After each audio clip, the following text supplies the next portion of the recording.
Hey, this is Steve Bloom, and you are listening to the Geekcast Radio Network.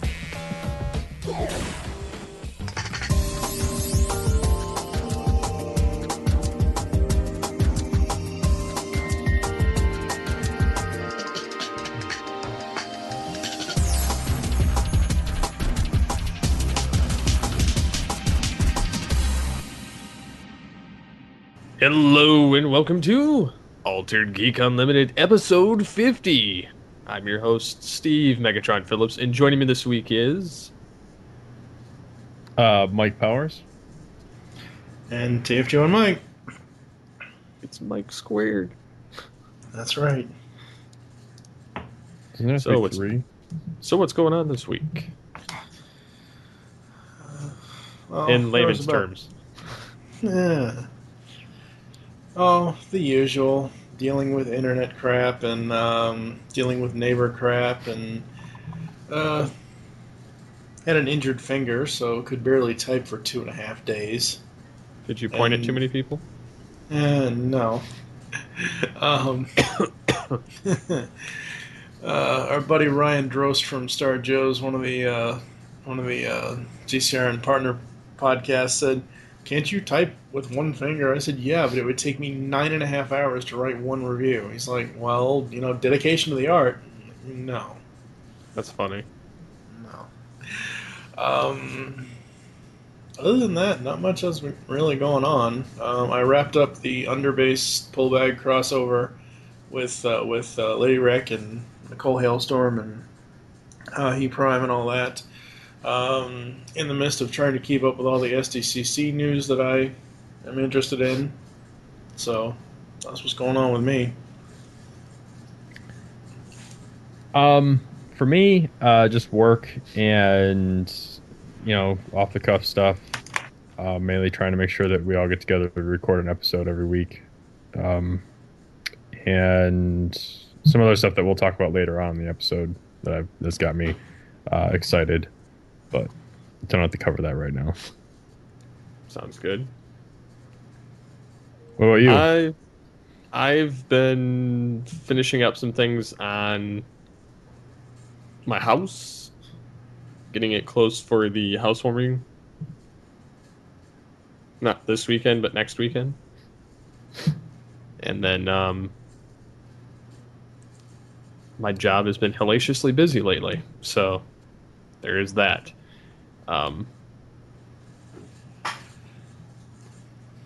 Yeah, I Good think deal. that's... Everyone come back next week for episode 51. Yeah, we don't have the guts to go 1,250 years in the future. It's pretty good time travel, though. It was. That's what happens when you use a DeLorean. It's very accurate, unlike a police box. Got to see my own death. I watched it on demand. Do you guys ever use any of those Facebook death game things that they have on there? Nope. Where it predicts when you're... I do every now and then just to get a laugh to see what it says, and mostly to see how long it thinks I'll live, and one of them was like, I'll live till 2077.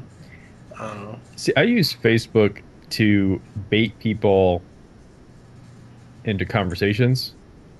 Like I will intentionally post something on there that I know will get certain people to engage in conversation with me. But other than that, I just go on there to see what other people are doing, but I don't do any of the games. I don't click on anything. I primarily live in the social network of Twitter. Unless there are people that I'm trying to engage with that aren't on Twitter, then it's like I'll just go on here and post this and see if I get any hits. And usually I do. Yeah, I pretty much live in Twitter land as well. I just like for me it's just all about the Twitter's way easier to consume on a phone than on in the computer.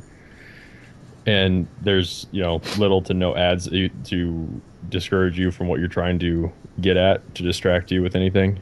So it's way easier to consume 12 hours worth of news than it is to look at a Facebook feed, which all the information in a Facebook feed it's not presented to you in the order that it was posted. it's Not presented.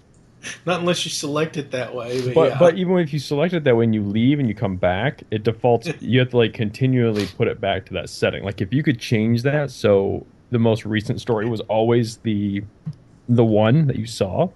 Like Hmm. I would probably use it more. But the way it is, like it automatically goes back to most popular story or whatever it is. which is crap. Yes. Facebook and their ads, because I mainly use it on a desktop PC, it's like I just ignore half of the ads. I think the one thing I use more on Facebook than I do on Twitter is the trending, because Facebook had it for a while, they took it away, and now it's back. And sometimes I'll use that, but I, you know, they really need to have the most recent only instead of top posts, and get rid of suggested posts. Like seriously, having a suggested post in my newsfeed that I've never even said that I want in there, that's just dumb. Yeah. But yeah, like I said, just for me though, it's all about just being able to consume the media as fast as I Yeah. can. And I don't know, just Facebook. I mean, Facebook's not so bad on my phone either because it kind of looks similar to Twitter, but again, the information's not presented to you in the most recent stuff. Like you'll see like two recent things and then it'll be like all stuff from like the day before. Yeah. And then when you like if you scroll down far enough, you might find more new stuff from like the current day, but it's like this Hmm. is just not that's not how I choose to consume everything. So 3 years from now, Disney will buy Google, Google will buy Facebook and Twitter, and it'll all be under a mouse. oh No.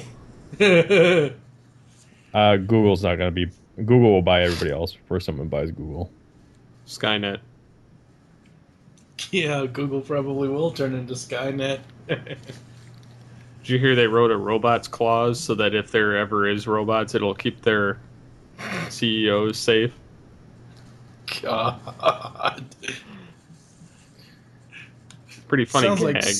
it sounds like something Zuckerberg would do with Facebook, little not necessarily Google, but He hides in the U.S. government, so he's fine. well, Anyways, I think we should take a quick break and come back with some media news. Yay.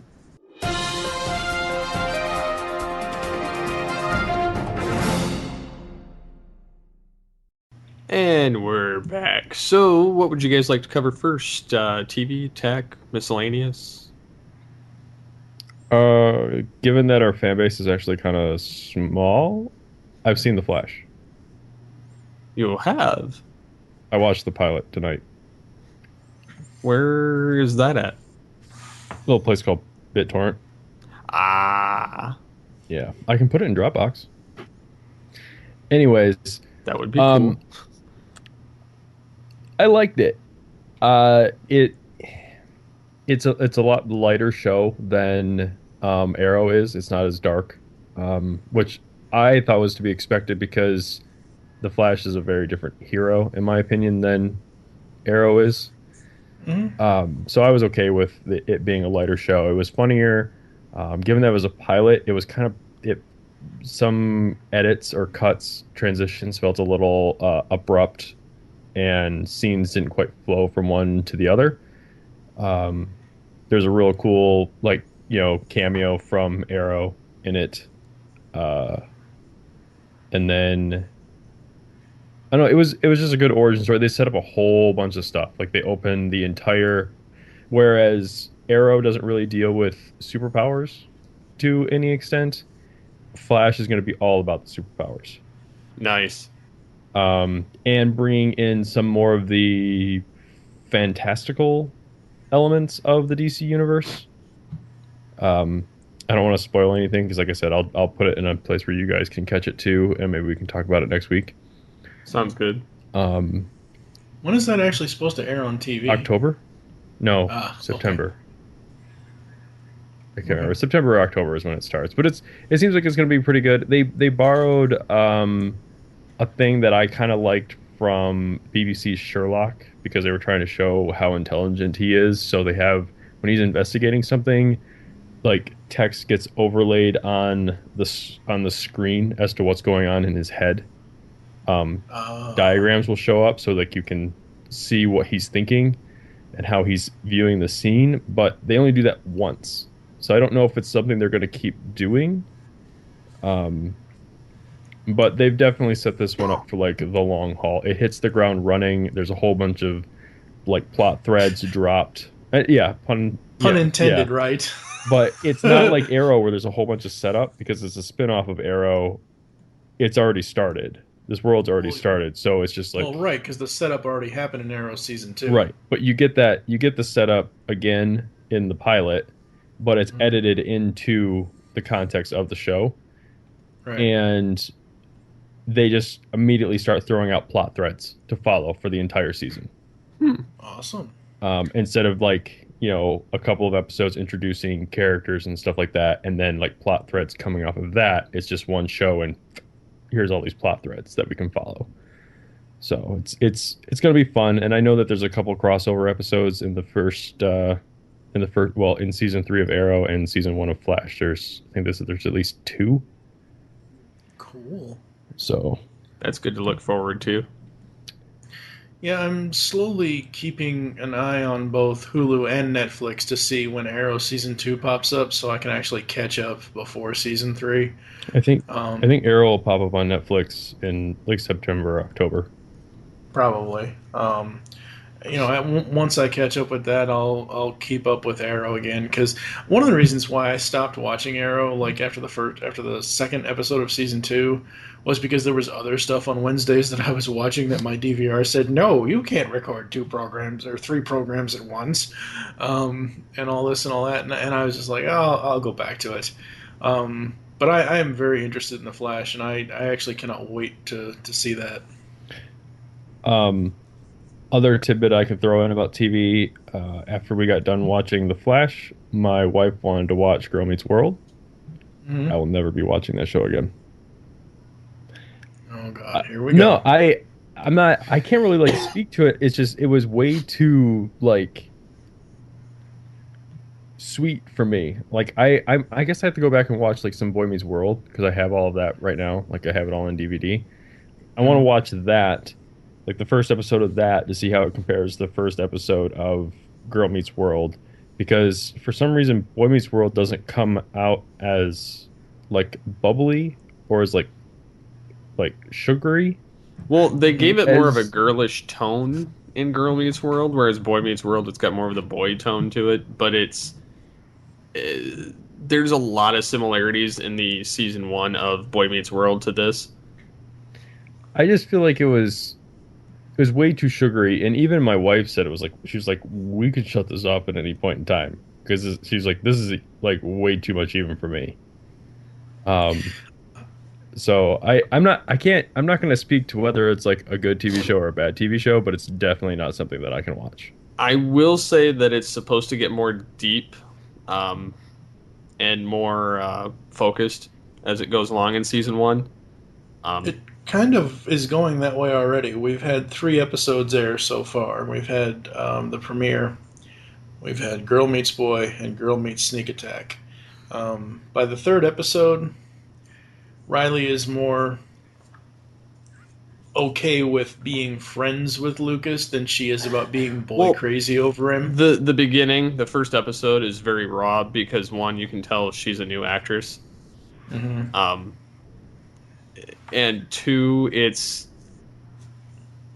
obviously there's things thrown in that are meant to hook the Boy Meets World fans, but then it's also got that kind of odd feel to it. So it's kind of a weird beast, but as more of the Boy Meets World cast start jumping back in, more or less, it's going to start evening out. I've read some of the plot lines through the season, so it's going to get a little bit more closer to the Boy Meets World vibe the further season 1 gets. Well, like I said, it's not something I can't like speak good or bad about it. It's just not something that I'm gonna be able to watch. And I downloaded it because my wife wanted me to download it. I didn't download it because I wanted to check it out because it's on the Disney Channel. There was almost like 90% certainty it was going to be something that I wasn't going to be able to stand. But I can't, like I said, I'm not going to speak to whether it's good or bad. It's just something that I can't watch.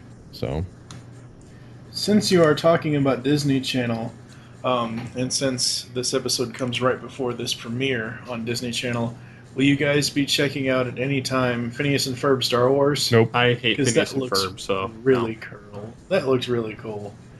The basic gist of it is they take episode 4 and Phineas and Ferb it up, where it's Phineas and Ferb live next door to Luke. It looks really cool. I'm not a fan of the show, so Nope.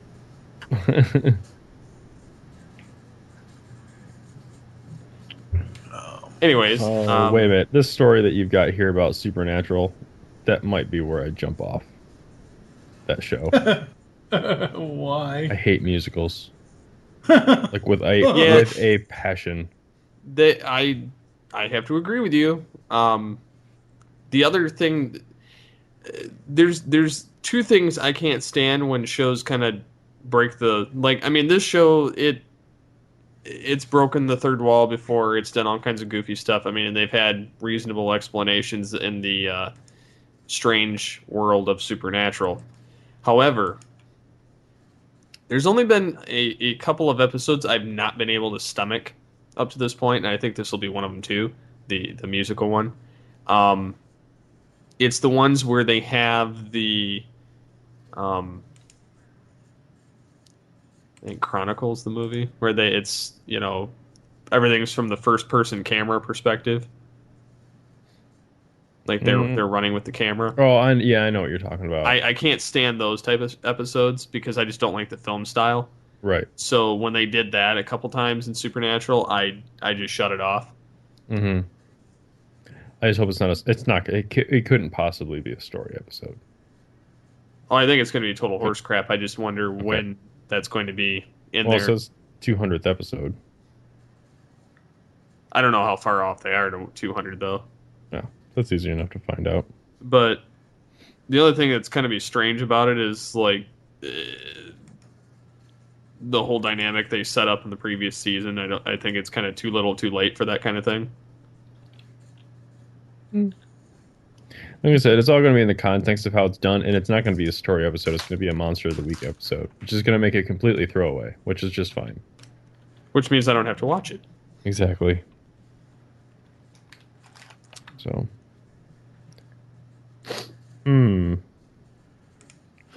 So Gotham is adding more people that are going to be old by the time Batman comes around? Yeah, only one of them makes sense, though. They added Hugo Strange and Two-Face. Like, Two-Face is supposed to be pretty much the same age as Bruce Wayne because it's Harvey Dent. They're supposed to be friends. Now, are they adding Harvey Dent or are they adding Two-Face? Like, that's my question. Like, is this just like a headline grab? I think it might be. Okay. I personally would have a problem with it if it was Two-Face instead of Harvey Dent. Oh, I want to see a 12-year-old Bruce Wayne, like, scar up Harvey Dent. That's what they're talking about Harvey Dent. Okay. They used it as a headline grab. I'm fine with that then. But as long as he starts out as kind of a kid or like a year or two older than Bruce, that's fine. But it kind of throw it off if he's older. Hugo Strange should totally be the high school psychiatrist. Or the guidance counselor. Yes, that would exactly. be pretty messed up, but it would make sense. That's what it should totally be. And he starts twisting around all these people that eventually become Batman's rogue gallery. Oh, that'd be great. Sitting like Hannibal, kind of, twisting their minds from the inside out. That would be awesome. We jumped from Flash, but we're coming back around to Arrow. That Arsenal shot today was pretty cool. What did you think about that? Finally, yeah. I guess. I mean, I've hated Roy's character in the show. I think he's been one of the weakest links. In season 2, it really became apparent that they didn't know what to do with him. Because they gave him I don't know. I was gonna say I don't know how Mike feels about spoilers, but he was pretty much out for, maybe like a third of season 2 because they just didn't know what to do with his character. At least I felt like they didn't know what to do with his character. Seemed like it. They just here. Let's put him unconscious for a while. I was like, it's like let's give him the Mirakuru, and then it's like, well, we don't really know what to do with the Mirakuru, so we'll just knock him out, and then we'll take 5 episodes and develop a cure, and then we'll cure him, and now he's Arsenal. I just hope he's not like the badass archer that Oliver is. I hope he's more like street thuggish. Which I hope he's more like how Speedy was. I know it's not Speedy, I know it's Arsenal, but I've seen them call him Red Arrow in this. I know he's going to be called Arsenal, but I hope it's more like his Young Justice kind of personality, where he's really snarky and really flippant towards Green Arrow. Oh, he's that way anyways. He's already that way. Well, He's always been that way.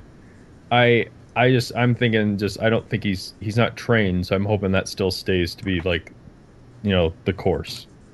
Mm-hmm. And I guess that is, he has other like weapons built into his costume. Like he has combat sticks in his boots to fight with and stuff. So when he loses his bow, he's not disarmed. So, and I like the way the suit looks. Kind of looks similar to Arrow's, but it looks enough different besides the color. I will say this: when Arrow showed up in the Flash, he did not have a different suit, which is to be expected, I guess, since they shot that pilot was actually. I wouldn't be surprised if that pilot was actually supposed to be an episode of Arrow. Is it just me, or is the pilot teaser too long? It seems like the 5-minute teaser that they put out was the entire show for the pilot. Yes, more or less. But that's not. But at the same time, when you see that 5-minute teaser, like there's stuff in there that you kind of cringe at. That doesn't really. You might cringe at that. You're like, oh, that's kind of hokey, or that's kind of this, that, or the other thing. But when you see it in like 45 minutes, it kind of plays out pretty well. Mm-hmm. I didn't find like stuff that I found that looked cheesy in the 5-minute teaser that they put out. I didn't have an issue with in the pilot. So. Trying to think if there's any other TV stuff I want to talk about. Did I talk about The Strain last week, Steve? I don't think so. You weren't. Yeah. You weren't talking about that, I don't think. I caught the first episode of Guillermo del Toro's Strain on FX. It's too early for me to make a call on that. And if I'm repeating myself from last week, I apologize, listeners. But it's still too early for me to make a call on that. I was going to try and watch the second episode, but it hasn't gone up yet. So, because I usually give a show a two episode shake to see if it actually gets me or not. But the first episode kind of left me feeling not too great about it. So, that's all I got as far as TV goes, because I don't think I've watched anything else. For me, I normally don't talk about these because I really don't pay attention to a lot of the cast hasn't arrived yet, or contract disputes, blah blah blah. Normally I don't pay attention to that, but I noticed today they put out a story about The Big Bang Theory that the show comes back October 31st, and right now there are no contracts for the cast because they're still in negotiations with CBS because they want Friends type money as far as that goes. The show's 7 seasons in. I don't blame them for asking for more money. Actually, more surprising to me is that CBS ordered more seasons without having a contract first. I see. That's the thing. I thought, I'm like, wait, don't they already have contracts? If there's some rumored 10 seasons gonna happen. Like, it seems like they put the cart before the horse. I want to know how that one worked out. Someone's got to be slamming their head against the desk somewhere. Well, and the fact is all of the cast wants a raise. Yeah, but I think this is something that will come through because there was something similar kind of started to happen. What was it? In between like Avengers and like Thor 2. Mm-hmm. Like some stuff started happening like with the Chris Evans and Oh my gosh, Chris Hemsworth, like wanting more money for their role, and like Robert Downey Jr. like standing beside them to get them more money for their roles. Right. I mean, stuff like this happens like all the time, and Yeah, I mean, it'll come together at the last second. It's they're what they're doing is they're just playing like.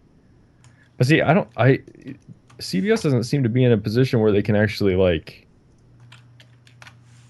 I don't think CBS can play chicken. You know, I feel like they're in that position where it's like we just have to give them what they want because they're That's the ones kind that of what can I just was thinking. because they're the ones that can just walk away and CBS is left without a show. And Like, that's one of their big money makers. I I don't see how you I don't see what leverage CBS has in this situation. yeah, I honestly don't know. I honestly think that they have to give it to them. I mean, other than syndication, there's not really. I mean, they can cancel the show. I mean, they could, but they could also recast with new people. And but both of those options hurt themselves. And I say that as not like I'm not a fan of Big Bang Theory, but I know how popular it is. But that either one of those hurts CBS. It does not like help them. Like that's not leverage on their part because all those actors probably have enough money to just go and sit and do nothing for forever, or go back into obscurity, which is where they came from. But Well, now wait a second here. I don't know about going back into obscurity. there were only two of them that were actually in stuff before. and I only know one of them that was in something before. There are three actually: Johnny Galecki, Who? Mayim Bialik, and Kaylee. I only know the one that was in Roseanne. That's Johnny Galecki. Okay. I don't know anybody else in that show. And I knew Kaylee only from that Eight Simple Rules, but I only saw it like at the beginning. I didn't really watch it, And Mayim Bialik is from Blossom from the 90s. which I never watched. Yep. But so I don't know. It's like it's weird that this entire thing is like popping up because, like we said, they announced 3 more seasons, and now we find out they didn't have a contract for any of it, and they have no leverage. So I'm trying to figure out where the heck there must be some. They must have some leverage that we don't know about. Mm-hmm. But Must be some behind the scenes studio thing, and producer pulled down his pants, and they're like, "Oh, we'll release this if you don't give us more money." stuff we don't know about. That's funny. What happens behind closed doors on CBS stays on CBS. Oh, that's nasty. Can't broadcast that system. That's what she said.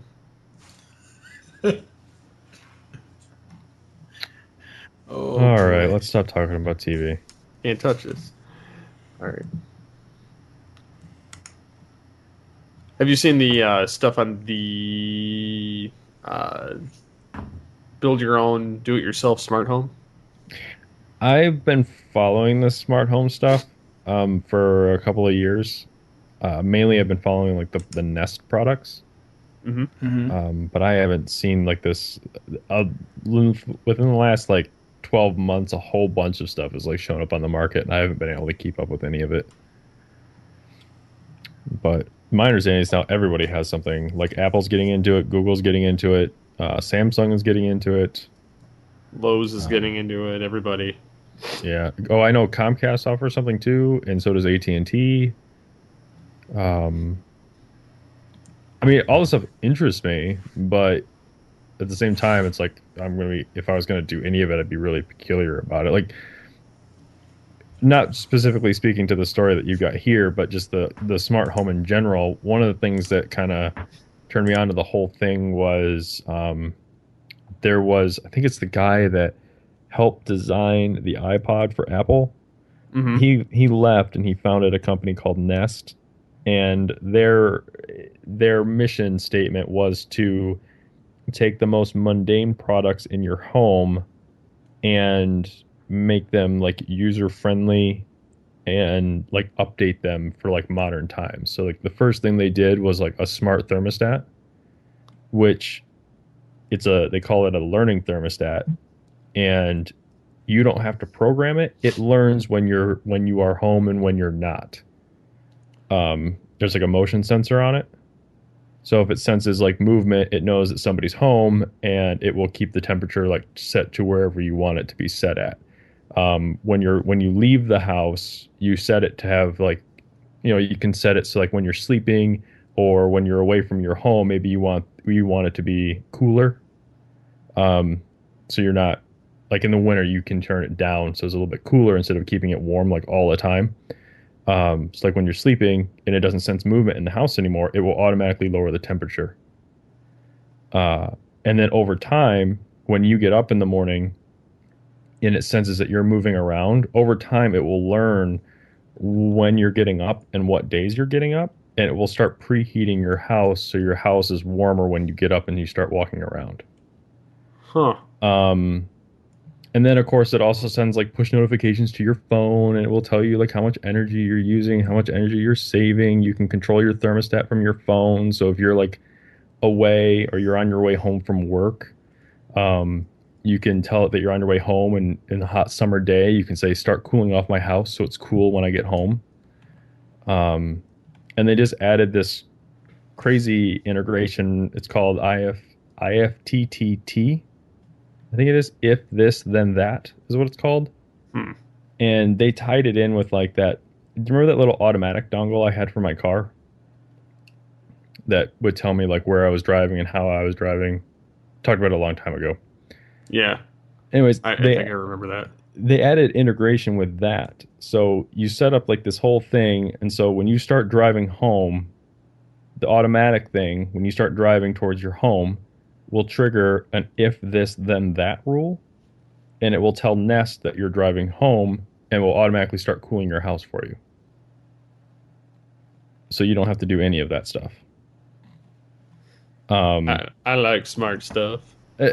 And then they came out with the only Nest product I have in my house. Like my wife won't let me get the thermostat because one, it's a really expensive thermostat, but she won't let me get the thermostat because we don't have air conditioning.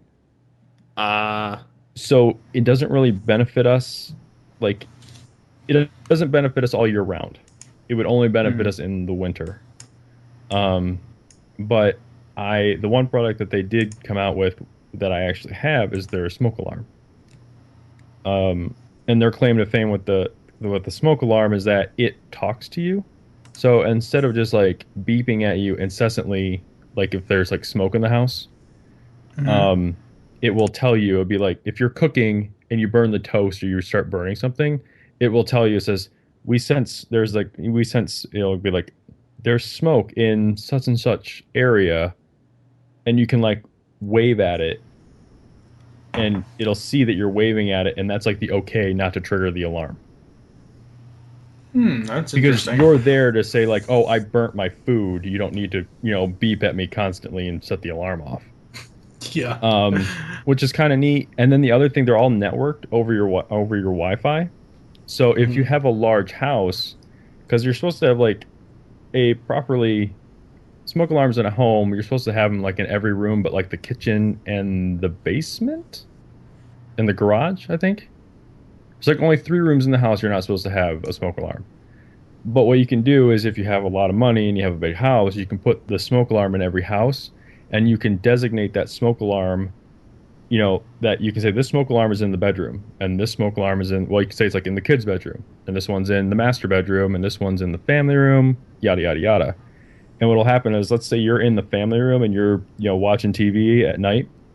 The alarm will go off in the family room and it'll say, alert, there is smoke in like the kids' room. So instead of like just like blaring alarms at you and not knowing where stuff is happening, it will say there's smoke in the kids' bedroom, and you can get up and you can go and check it off. I mean, and the alarm will still trigger. I mean, it will, there is an alarm to the thing. So like if you're sleeping, but it will try and talk to you and tell you where stuff is happening as well as sounding an alarm. That's fair.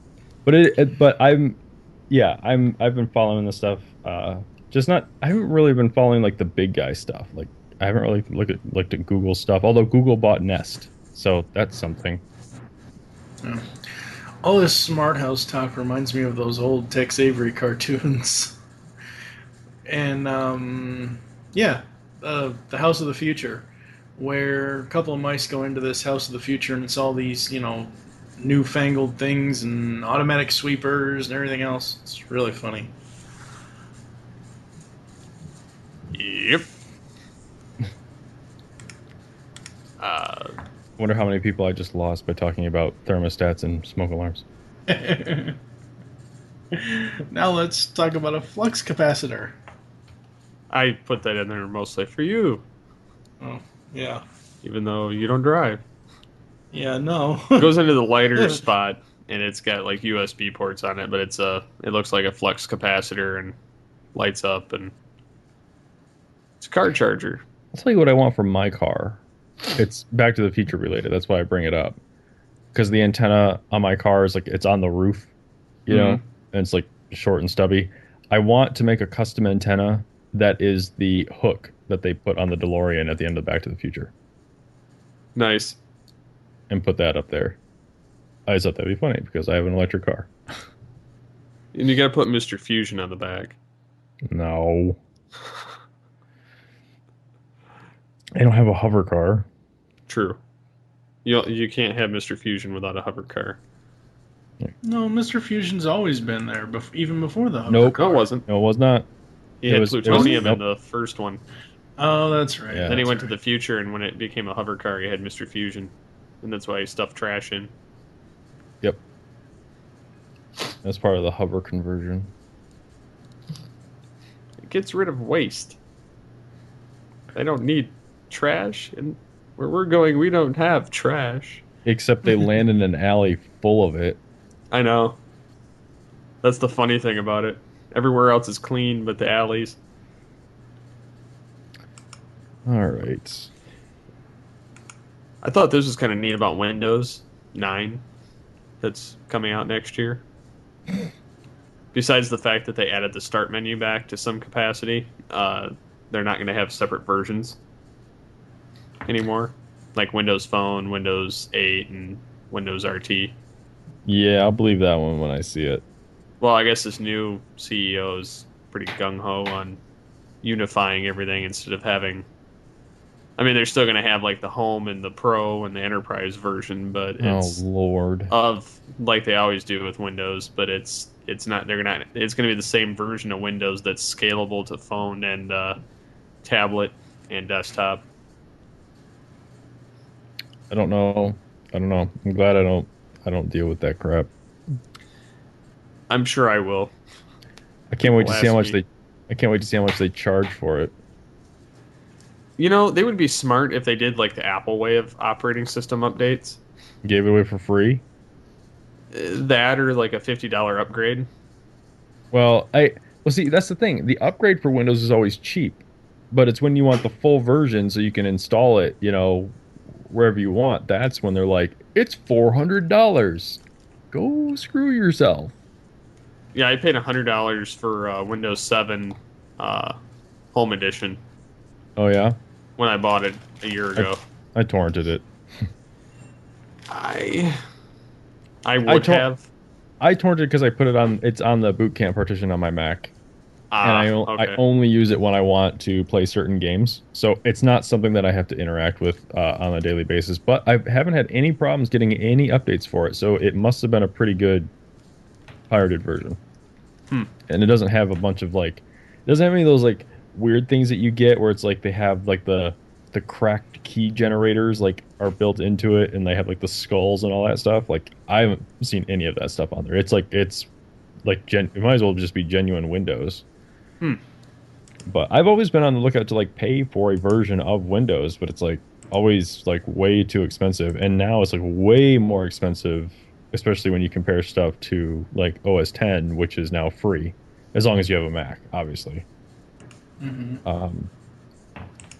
But I don't know. I've never actually paid for a version of Windows. Well, I the bought funny a thing new is computer to get Windows 7. well, Windows 7 was the first one I actually bought.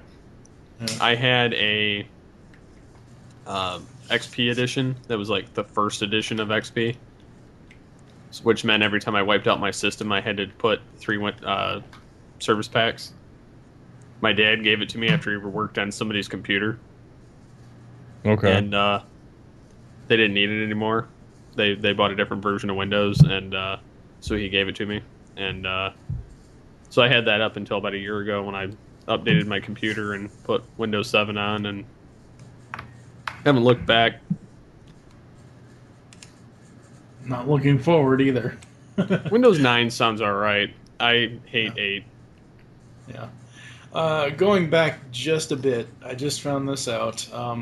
Season 10, Episode 5 is the 200th episode, so they are not far off for Supernatural. Thanks for letting me know which episode not to watch. You're welcome. I'm sure the rest of the internet would tell you as well. Yeah. Yeah, I'm sure the week of. So, What's next, Steve? What's next? Well, Weird Al topped the Billboard 200 for the first time. yay. I'm actually kind of That's surprised. Yeah, I think I am too, because I feel like the last time he was like relevant to me was like 2004. I don't even know what CD that was that came out in 2004. That was like the last time he was like, I'm pretty sure he's had CDs between then and now, but like that was like the last time he was even relevant to me. That's the last time I remember going with a friend to like buy one of his CDs. I haven't But- bought a CD since the 90s of anything. I've bought 4 actual physical CDs since November. And I bought them from Best Buy. I think I talked about this on Off the Cuff. It was a pain in the butt to find them in the store. Well, CDs are pretty much gone anymore anywhere you go. Yeah, well, I mean, I go to Best Buy for it, and like they've got like a shelving section, like a row of shelves, like the front side of a shelf and the back side, and that's like their CD section. So it was like really hard to find, like even like the newest stuff was like super hard to find there. And even when I found it, I automatically took out my phone and compared it to the price on iTunes, and I'm like, I just spent like 45 minutes looking for this CD, and they're going to charge me $12 for it when I can get it on iTunes. Like I could have gotten it on iTunes like 45 minutes ago for like $10. But at the same time, I'm also like, well, then I'd have to burn it to a CD to listen to it in my car. You know, first world problems here, right? Right, right. But I mean, It's actually funny because that's one of Weird Al's songs. but I mean, I still bought them because I spent all that time looking for them. I was like, okay, fine, I'll just freaking buy them. But because I was just gonna burn a CD of them anyways. If I gotten it off of iTunes, just gonna burn a CD and throw it in my car. So might as well have already had the CD burned for me. I buy CDs every now and then. It depends. Like if it's not on iTunes, then I have to go find the CD.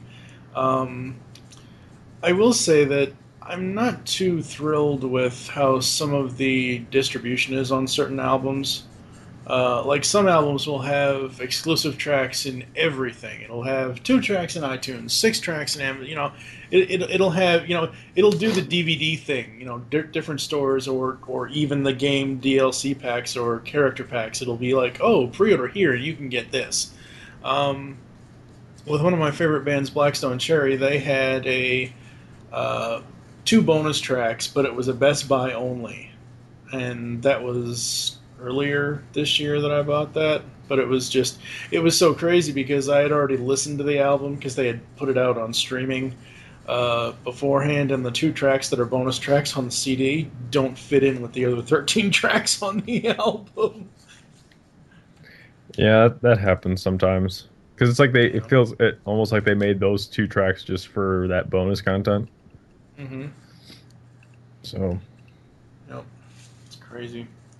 How about Batfleck's costume at SDCC? yay! Finally, we see a costume. But we saw the costume like months ago. Yeah. Like, Well, I mean, I'm just glad to see the cowl more or less up close. And then, of course, they released the image with him actually, his mugshot. Okay, the one thing that I immediately thought when I saw that is he can no longer turn his head again. That's what I thought, too. That's Yeah. like the first shot they show with him standing next to the Batmobile. There was at least, but again, don't really know what material it's made out of. But I'm getting like this the one thing I don't want to see from my Bat Cowl is the what would happen when Adam West would turn his head, which is like one side of it would like bunch up and like pull away from his face. Like Mm-hmm. I don't want to see that happen with, Zack Snyder's Batman. And I feel like if he turns his head, that's what this suit is going to do, unless it's made of like some space age material that we don't know about. Um, Either that or he just can't turn his head again, which is a freaking step backwards and seems like an easy way to get your neck broken. Well, you'd Uh, think it'd almost be like a combination of the Dark Knight Rises or Dark Knight uh helmet where it's separate, yeah, and then have the cowl go right up and underneath, or the neck piece go right up underneath the helmet. but it doesn't look like that now. Like, No, it looks like it's all one piece. so I mean, it'll be interesting to see what happens. But yeah, it's another picture. They still haven't shown it in any kind of like color. What actually is it black? It is black. Okay, all right. So it is not blue. That is mildly disappointing to me. That it's I not was like a almost dark hoping blue. for a dark blue Yeah, that's what I was hoping in the for. gray. Yep. Now, the only thing that'll save this costume now, as far as color for me, is if they make the rest of the costume gray. I think the rest is gray because there's a definite tonal shift in the two. There are two definite colors present in that suit, and I don't think it's like black and like darker black. I think it's like gray and black. But I think the bat symbol on the chest is still black or gray. I hope that the symbol's black, but the rest of it's gray. I'm gonna go Yeah. try and find those shots from the bat. Yeah, I think the suit's gray, and I think that bat symbol's either probably going to be a darker gray. It's not the same shade as the cowl. Although it could be. I don't know. Anyways, yay, So- more Batman. Is anybody going to? Well, I don't know who actually has this channel other than me out of you guys, but FX has been making this huge deal about a certain longest-running cartoon show having the longest-running marathon ever next month. The Simpsons is going to have all of its episodes aired on a back-to-back multi-day marathon on FXX. I like this. I think it's cool that they're doing this. Um, I'm not a Simpsons fan. to each their own. I think it's cool because you can actually check it out whatever day you want to and find episodes you may like or that you may remember from the good old days. The other Simpson story I found this week was apparently some guy in New Zealand or somewhere apparently is obsessed with Homer Simpson. He has nothing but Homer Simpson's tattoos all over his body.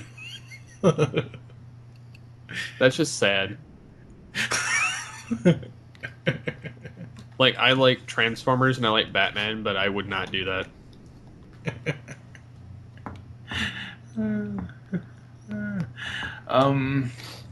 What do we think of Robert Downey Jr. weighing in on Iron Man 4? It's about money. That's what it's always about with any movie. Yeah. I More or less just said that.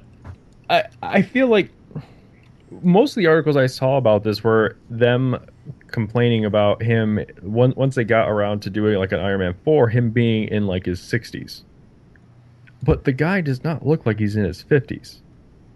I mean, he can look like that, but he doesn't look like he's in his 50s. Like, I don't think he looks like he's in his 50s. He looks like he's in his early to mid 40s at most. That I would say like mid 40s. But who knows? That's how I see him. But at the same time, like, and I could be like way off the mark here, and I could be mixing up my actors, but I don't really feel like I am. James Spader, the guy from Blacklist, he is Ultron in Age of Ultron. Yep. But I just watched and trying to pass the time at work on Saturday, I watched a movie that he did in 1999 called Supernova. And he looks like super young in that movie. And that was only like 15 years ago. And my understanding is that Robert Downey Jr. and him are friends, and they're pretty close in age. But man, did Spader let himself go? Oh, I know. Compared to Downey.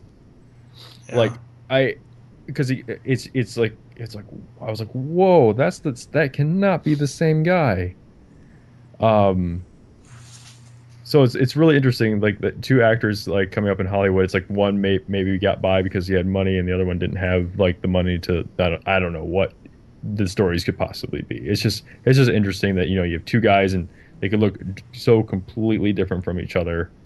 I guess it goes to say that you could make, Robert Downey Jr. look old, but the fact that he may be in his 60s by the time he plays that role, like that just means to me he'll look like he's in his 50s for once, maybe. So it's just going to come down to money. I mean, they have plenty of release dates where they could do an Iron Man 4, and Marvel's doing nothing but printing money right now. Yeah. So I don't know. I don't know what I want to see. Of an Iron Man 4, but I know for sure I'd see it because I know if it's a Marvel Studios movie, I will like 100% go see it. So, since we're on the Marvel topic, let me ask you guys, what do you think about them giving release dates to all these as of yet titled productions? I'm okay with it because they're doing something. Marvel Studios is doing something completely different, in my opinion, and completely unprecedented in the movie world.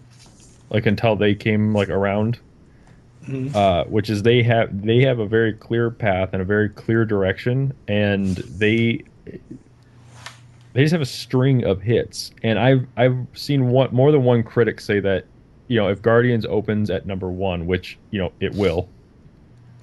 If Guardians opens at number one and it stays and it crushes Teenage Mutant Ninja Turtles, which it probably will, that is. Marvel pretty much has carte blanche to do whatever they want. That means they can put on, like, they just put a talking raccoon and a tree that says 3 lines on screen before we got Wonder Woman. And people still went to go see that damn movie. And it's characters that really nobody knows anything about. Like, and if it's still number one, like, first week and possibly the second week, that's Marvel is just going to prove that they can just put anything up on screen. Now it has to be quality, don't get me wrong, like they could still make a bad movie and it would like tarnish their reputation. Like I'm not saying they can just release garbage, but right. I'm saying Marvel is getting a lot more brave with the stuff that they're willing to put on screen. And especially, they're doing Guardians, and then they're going to do Doctor Strange, which is going to bring magic in, which I thought Thor was supposed to do, but Thor opened up the cosmic realm for Guardians. Yeah. So Marvel movies are all based off of comics, they're really all just genre films that are coming out of the same studio. So it's not really, and they cross over with each other and they're connected. So it's not really all that different than like. I like it it's like a really broad stroke here, but it's not really all that different than like a DreamWorks animation type thing, where you've got they make a bunch of different animated movies and they're all in different genres, but they're still all computer animated movies. And like Marvel is just they're making different genre movies, but they have like the stable of characters to do that. So I don't feel like they think they're making comic book movies. I feel like they think they're making genre movies. And interesting.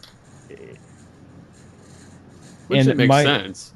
And I've also heard from Phage, the head of Marvel Studios. He said that their plan is like one new movie and a sequel every year.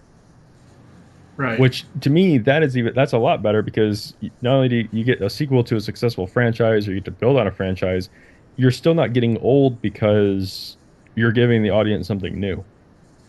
Yep.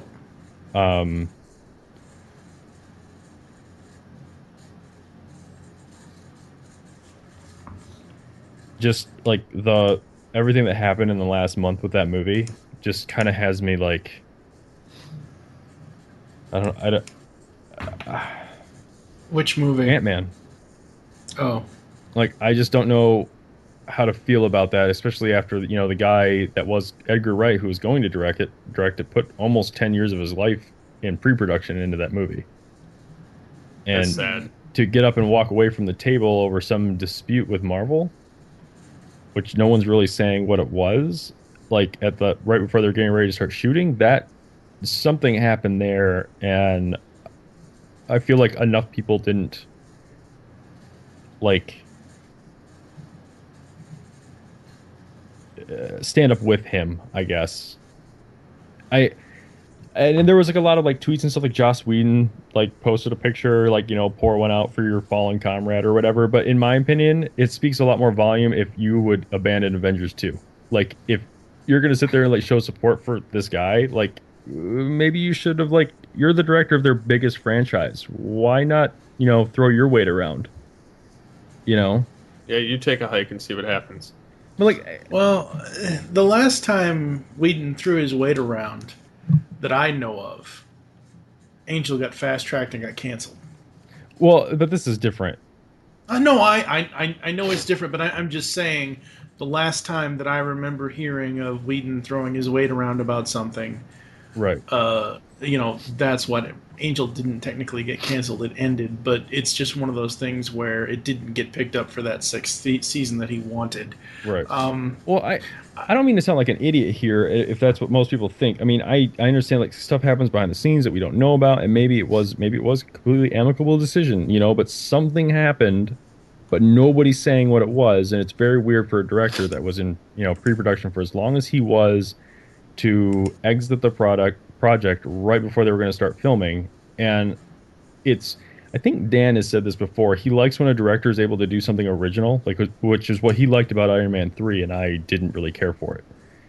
And I feel like, maybe that's what Edgar Wright was going to do, but Marvel said that they weren't afraid of what Edgar Wright was going to put on screen. And, it's like, it's one of those things where we just said they just put a talking raccoon in a tree on screen. So what about Ant-Man could possibly have made them, second guess a directorial decision, if that's in fact what happened? All of this is like conjecture on my part. I just feel like, if it was such like a tight-knit family, and like there was that respect among like the directors, that, especially since Joss Whedon's supposed to be like the guy at the top of the food chain. That's what I'm saying. Like, if he's the guy at the top of the food chain, he's like, I feel like, even though he's like, trying to show solidarity and like, posting like, solidarity pictures like on Twitter and stuff like that, it's kind of like, put your money where your mouth is, man. Put your foot down. You are at the helm of their largest franchise. Plus, you have like the nerds like wrapped around your finger. Like, if you were to stand up and like throw your weight around right now with Avengers 2, pretty sure the rest of the internet would get up and rally around you as well. Yeah, pretty much. But he didn't do that, so it's kind of like a backhanded compliment. It's like, oh, I'm sorry you got kicked out. I feel really bad for you, but I'm going to sit over here and collect my fat paycheck from Marvel because I'm doing what they told me to do. Yeah. Still excited for Avengers 2. Just want to say that. Oh yeah, absolutely. I mean, I'm excited for all the Marvel movies that I know the characters in. I think it was a number of AGUs back, but I had said at one point on this show that I had not seen the very first Guardians of the Galaxy trailer. Because I don't know the characters, I just don't have any interest. Since then, I've seen the trailers. I saw that original trailer. I like it, but it's not something I'm willing to go to the theater for. I know you hated this movie, Pacific Rim, and I don't want to go too much into that, but for me, Guardians is this year's Pacific Rim for me. Like, I know nothing about Guardians. Right. And I've never read I'm familiar with them from like the comics. Like, I'm familiar with them enough to not be like weirded out by the idea. But I don't know that much about them, so I'm like going into this one like, this is going to be fun. Plus, I'm getting like a very strong Firefly vibe off of it. And I love the TV show Firefly, so. Yeah. Anyways. I think one last superhero story, Steve, and then we can talk about TGI Fridays. You could talk about TGI Fridays, but I just found it a little hilarious that one person would actually do that. Kyle Higgins is bringing the Phantasm to Batman Beyond. doesn't the new story arc Mark of the Phantasm started on the digital comic series after the Justice Lords crossover ended. I like this. I think it's interesting. I've already read the first chapter. The second chapter comes out soon. I actually had to go back and read the original run that Adam Beechin did to get one of the characters and realize, oh crap, they're calling back to everything, not just the animated series, but what the previous comic part did. So I think it's cool. I'm wondering who this Phantasm is, if it's going to still be Andrea Beaumont. I don't think so, because she was already revealed in both BTAS, in The Mask of the Phantasm, and in Batman Beyond, actually Justice League epilogue. But I'm super stoked for this new story in Batman Beyond universe. I'm excited to see it. I'm not really sure what to think of it yet. Yeah, it's only had the first chapter so far, and the first chapter is kind of like a WTF moment. But what's interesting is they are keeping, and this is what I like about this, they are keeping Kyle Higgins on as the writer. They are keeping Tony Silas on as the main regular artist for all of the current day art. And they're bringing in Phil Hester and a couple of other artists to do the flashbacks, because this story arc is all told. It's going to be seven parts. It's all told in flashback. Because when Batman Beyond 2.0 started up earlier this year, or earlier last year, I should say, they jumped 1 year ahead from the events of Adam Beecham's original run. So now they're going back and telling you what happened in between the 1 year gap. Very awesome. Yep.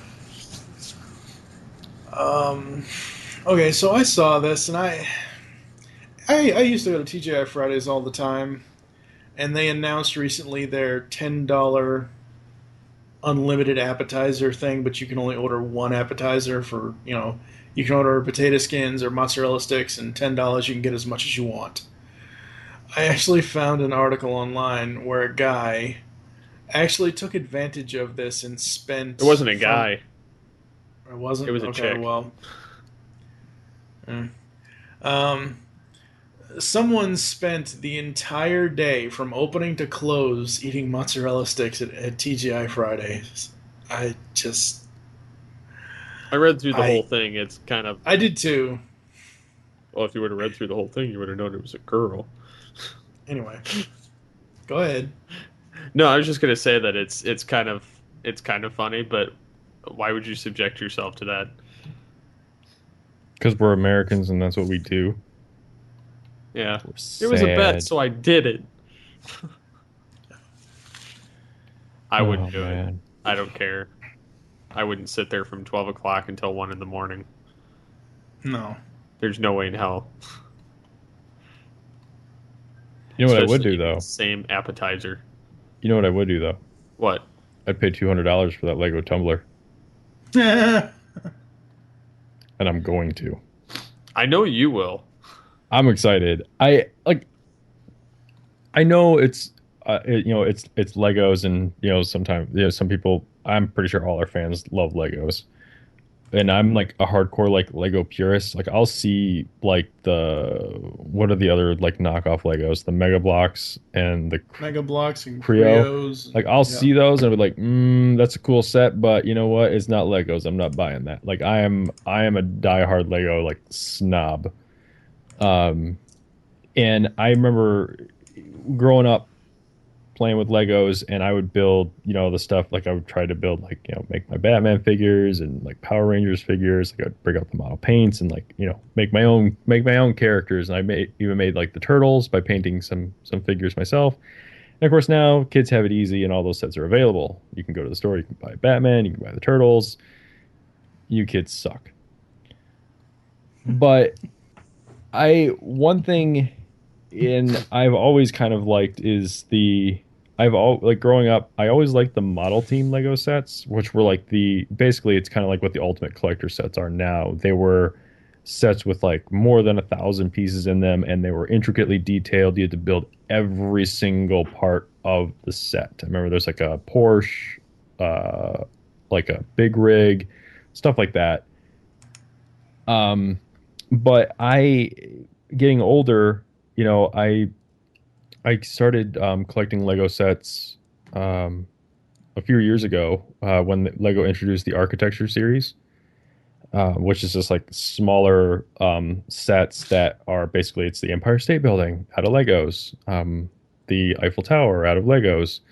I started collecting those, and from there I moved on to like I have a giant pirate ship that Nice. I have on top of my bookshelf that Lego made. I bought the actual set, but I've built several pirate ships myself, like growing up. I had like all the pirate sets and I mixed and matched them and made my own. But getting older, I just kind of like to buy the sets and kind of reminisce about what I had when I was a kid and display it. Like it's just there to be displayed, not really played with.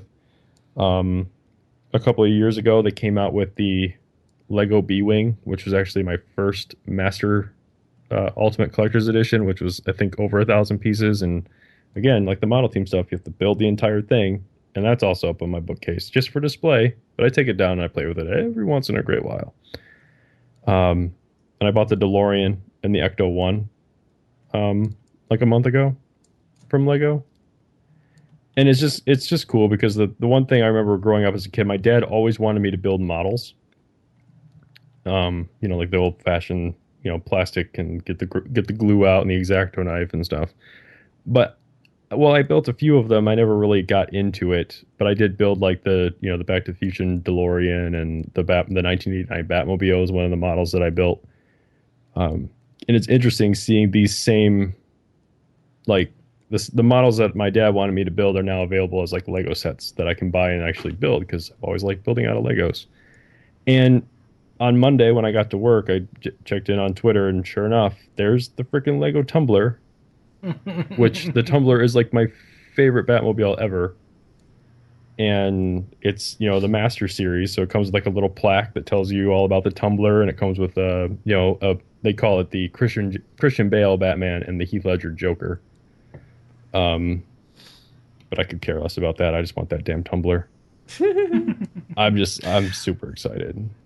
I will say that the only thing about Creo that is really cool to me are the Creon characters, not necessarily the sets themselves, but the fact that you have Transformers characters that you can actually make out of the Lego men. I like that about Creo. The rest of it, it's too weird. Man, I find the set like this. Like I said, the sets are cool, and I look at them and I'm like, man, that'd be a really neat set to have. But at the same, and then I'm like, it's not Lego. I really don't care. Right. But that's just me. I know I've got friends that have they like the Creo Transformers and they have some of them and they don't distinguish the way that I do. But I know I know for a fact that if Lego made like a Transformer set, I'd probably buy it. And I know that one of my favorite games right now is Titanfall, and Creo, I think, just got the license to create Titanfall characters. And I'm like, man, those would be really cool to have. But they're not Lego, so they're not coming in my house. But yeah, I'm thoroughly excited for this. It comes out September 1st. It's, as I said, it's $200. It's 1,869 pieces, and man, does it look awesome. So, and there's a whole heck of a lot of good stuff coming out of SDCC this year too. There's a lot of cool news. I think we may save that for next week, maybe. Oh yeah, to do a recap show. Yeah. Just to kind of talk about some of the fun things that came out of it. And yeah, if you save it for next year, you can make it an early anniversary episode because we started this one after SDCC last year. Nice. So. Yeah, technically I should have done that for this one, being that it's episode 50, but I didn't. It's all right. 52 would actually make it 1 year, so. Steve created the new 52. Only problem with that is it started 2 years prior. Yeah, I know. Wouldn't be the first thing that I've created that something else has taken. That's actually the title of Off the Cuff 52. The new 52. So Yeah. That's funny. Oh, the other thing. Batman Arkham Knight DLC. Red Hood. Red Hood. Yep. has there been So- actual story DLC for the Arkham games? Has there It- been? it's- Yes. Yes. Okay. Arkham City had Harley. Arkham Origins had Mr. Freeze. Okay. So nothing. I don't think this. I think this may be just an alternate story DLC. Maybe like. Do you play as those characters? Or do you play as Batman against those? you play as characters? Batman and you go against them. Oh, Sometimes Okay. you like in the Harley one, you get to play as Robin I wonder if I should to check save those Batman, out. I wonder if I should check those out. and it's in Arkham City. Okay. You get to play as Robin, and it's the Tim Drake version. Ooh, I like me some Tim Drake. And he has to save Batman. Like you play as Batman for like 2 seconds, and then you're immediately Robin. And then after you save Batman, then you're Batman again for the remainder of it, which isn't much of it. I think that's one of the things that I've kind of held against the Arkham games. I don't really want to get too much into it. Is that they have those character skins, but you can't use them. They have they have like the Robin character and everything else like that in the game, but you can only use them in like the beat 'em up part, and not in like the main story stuff. Now, I think Deadshot you could use. I think he had his own partial story DLC. I mean, but you know what I'm saying? Like, you couldn't take the Robin character and just go bum around Arkham City in the open world part. Yeah, I know. That's the one thing I wish I could do. And I know why they did that. It's because essentially Batman was just being reskinned. It was just they were just reskinning the same character model, and to do like Tim Drake, you'd have to like do an entirely different character, like because they're different sizes is what I'm saying. Mm-hmm. So I understand why they did it, but at the same time, I'm like, man, why couldn't I go bombing around there as like Nightwing or Robin or Batgirl even? Like, come on. I don't know. Maybe with the power of all this the next gen stuff, maybe Arkham Knight will do that, but it won't. It probably won't, but if it does, I did hear rumors that Robin will be in it. The Tim Drake one. Cool. Yeah, he doesn't get enough usage, honestly. I mean, right now they're... I wish they actually had Nightwing and Tim Drake's Robin. Or Red Right. Robin or somebody like that, Right. in the Arkham Knight. Well, Tim Because Drake Batgirl's doesn't... Oracle, so that's out of Yeah. the... Well, but Equation. there was a different Batgirl though, isn't there? There's been like 4. there- Yeah, there's... The last- Son... I know it's been a while, but the last Batgirl I knew was deaf. Or I remember maybe she wasn't deaf, but she never spoke. I only know her from the book No Man's Land. She took up the mantle of Barbara I think Gordon. that was like Cassandra Cain, maybe? yes. Yeah, yes. there's Cassandra Cain, And then Stephanie there's Brown. Stephanie Brown, and it's Barbara Gordon again. Well, the thing with Tim Drake is, like, since Teen Titans ended or restart, I don't know. I don't keep I don't keep apprised of the Teen Titans comics too much. I know the series last year ended and they started a new series, but they've got him running around in Batman Eternal right now, and it's awesome. I so want a Red Robin series, honestly. That would be great to have. Just have Tim Drake, doing his own thing. He just doesn't get enough use, I don't think. So, yeah, I had a lot of comments on last week. I'm not going to read them all, but No, I think. But real quick though, before we get in the comments, I think a lot of people missed the part where I said franchise. yeah, I think so. I just want to put that up front. I'm not trying to sound like a douchebag or anything. I just think a lot of people missed where I said franchise. Like, everyone listed off like great examples of what we were talking about, but Right. the stipulation was franchise. So yeah, with that in mind, let's go ahead and go go through some of these. Okay. Yeah, some of them listed various films, like Harry Potter and Hunger Games, Snowpiercer. Snowpiercer is awesome. If you have I've never heard of it. Okay, the reason you haven't heard of it is because it wasn't marketed very well. There's a lot of controversy around the way that this movie was going to come to the like an audience. But it's on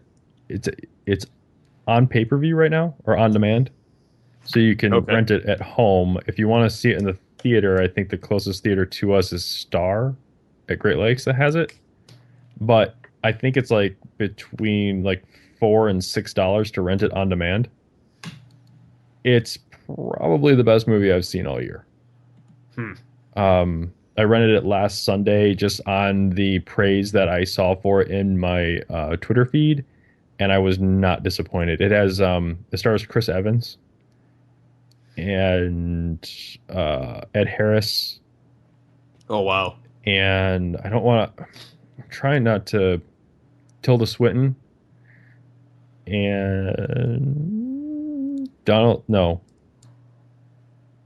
William Hurt is also in it. It's a really good movie. It's basically a post-apocalyptic. It's all set on like a luxury train. That's strange. It's a really cool setting. The movie is a lot of fun. There's, if you're paying attention, like every single thing like in the movie is kind of like paid. Like there's a reason for like everything that you see in the movie. It's just really cool. I had a lot of fun watching it. My wife was kind of meh on it, but I really enjoyed it. So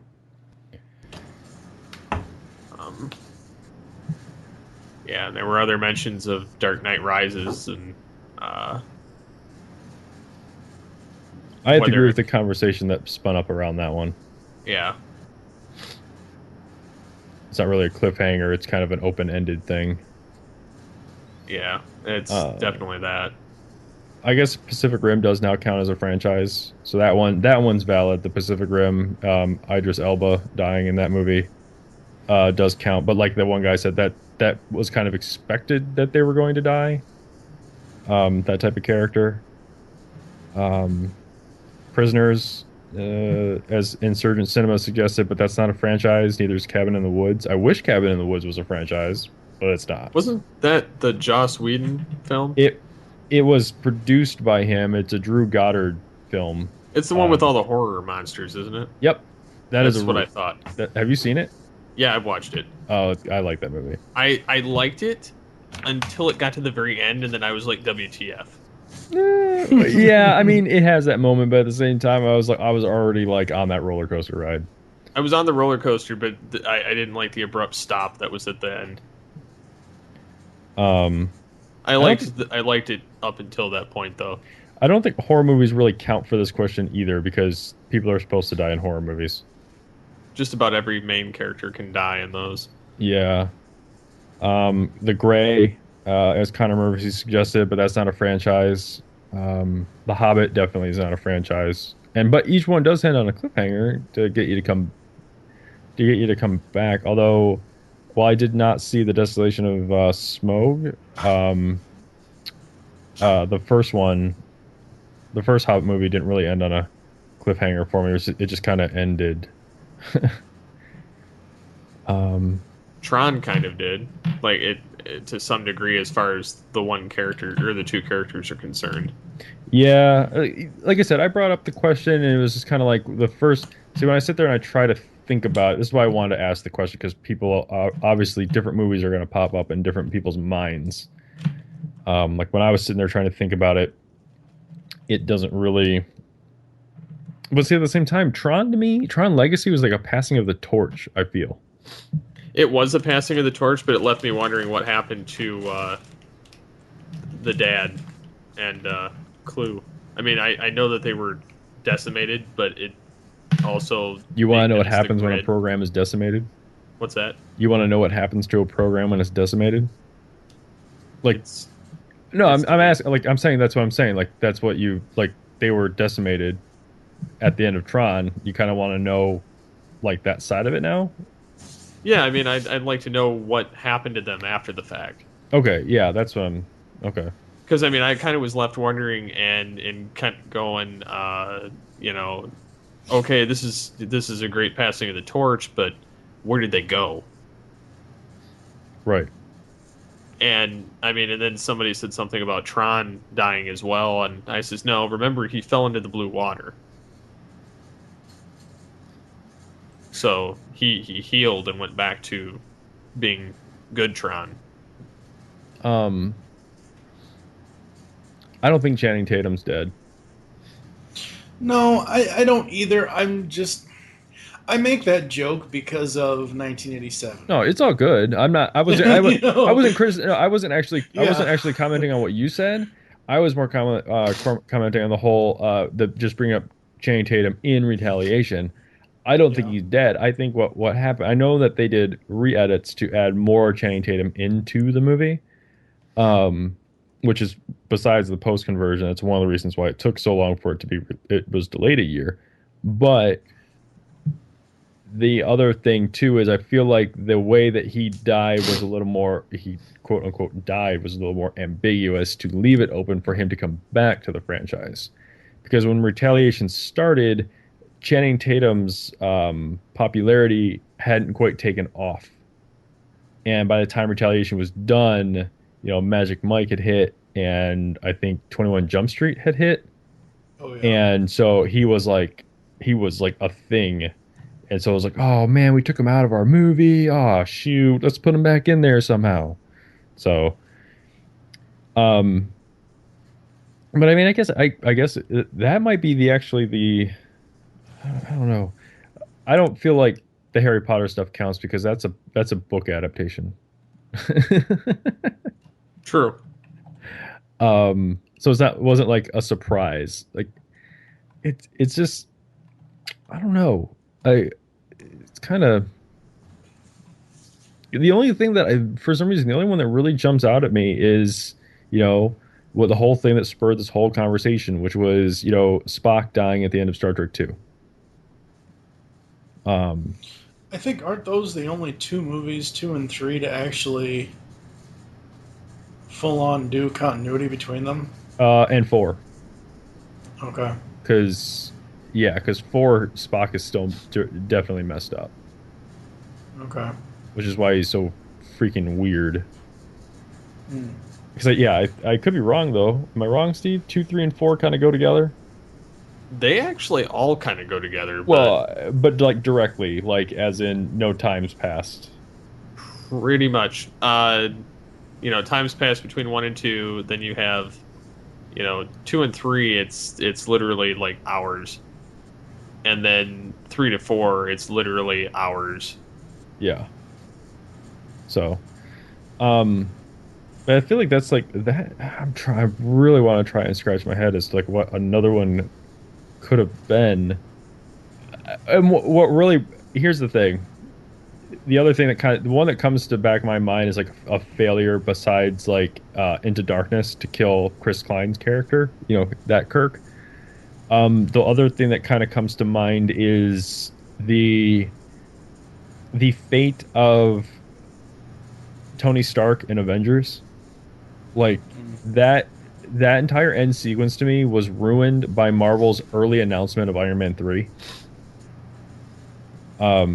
Because they announced Iron Man 3 before the Avengers even had hit the theaters. And following news the way that we do, it was like you go, okay, so we know they're making an Iron Man 3, so all of a sudden like anything that happens to like Tony in this movie, like or any direction his character may be heading, like loses like all weight. Because you knew he wasn't going to die. Exactly. So I feel like, but in that defense, it's like maybe if they had waited to announce a sequel, like if they'd waited till after the weekend to say, okay, we're making an Iron Man 3, then maybe that whole thing would have played out a little like stronger. Because I remember going to see Spider-Man 2. And I saw that 3 times in like one day. I saw a midnight showing of it, a 10 a.m. showing of it, and then a 10 p.m. showing of it. All in the same day. And that train sequence had me on the edge of my seat the entire time. Because Sam Raimi did such a good job of beating the crap out of Peter Parker up until that point that it was like, is he going to save the train? Like, or is this just going to be the straw that broke the camel's back? And even though I knew from the first screening that I saw that he saves the train, the subsequent 2 screenings that I watched the movie, I was on the edge of my seat the entire time because of what's set up before it. I just can't think of. I mean, and they didn't announce Spider-Man 3 before that movie came out, so like anything was up for grabs. Mm-hmm.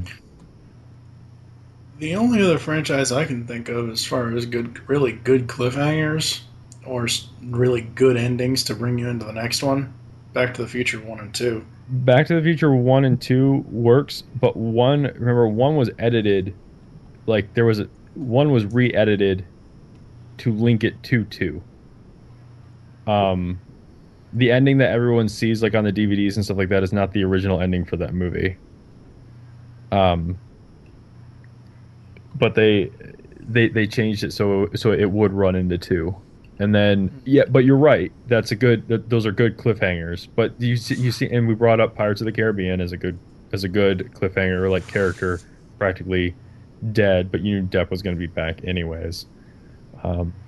What was that news story that came out recently about 5 that it was moved to 2017? Yeah, something like that. So I don't know. As long as it's not Frank Marshall, I'll probably pay attention to who directed. I'll probably go see it. But well, I'm about done. Yep, I think that about wraps it up for this week. So if you guys have any topics or any kind of questions, comments, or whatever that you'd like to ask for next week, then feel free. Anybody have anything else to add last minute? Nope. Nope. Alrighty. Thank you for listening to Altered Geek Unlimited.